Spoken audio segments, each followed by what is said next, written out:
Now the serpent was more subtle than any animal of the field which the Lord God had made.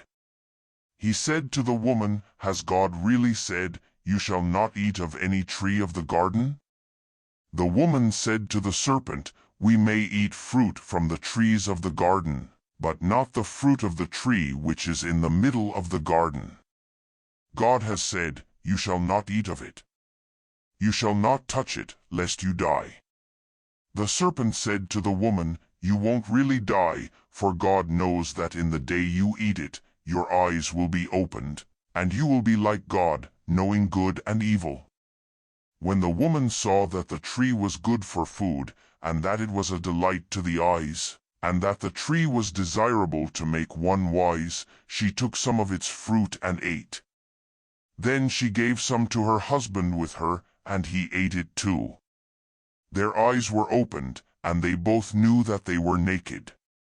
They sewed fig leaves together and made coverings for themselves.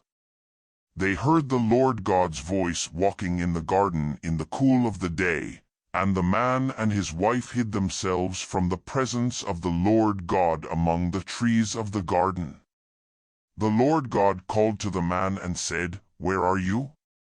The man said, "I heard your voice in the garden, and I was afraid because I was naked, so I hid myself."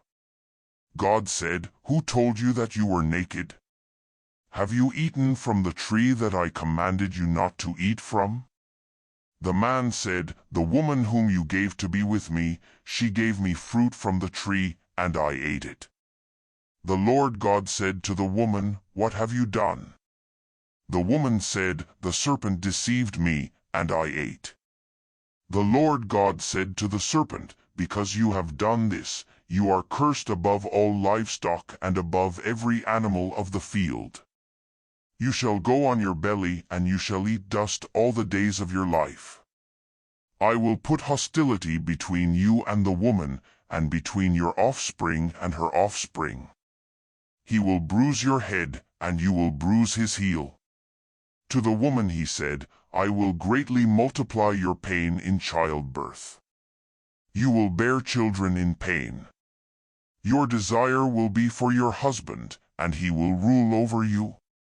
To Adam he said, "Because you have listened to your wife's voice, and have eaten from the tree about which I commanded you, saying, 'You shall not eat of it,' the ground is cursed for your sake. You will eat from it with much labor all the days of your life. It will yield thorns and thistles to you, and you will eat the herb of the field. You will eat bread by the sweat of your face until you return to the ground, for you were taken out of it. For you are dust, and you shall return to dust." The man called his wife Eve because she would be the mother of all the living.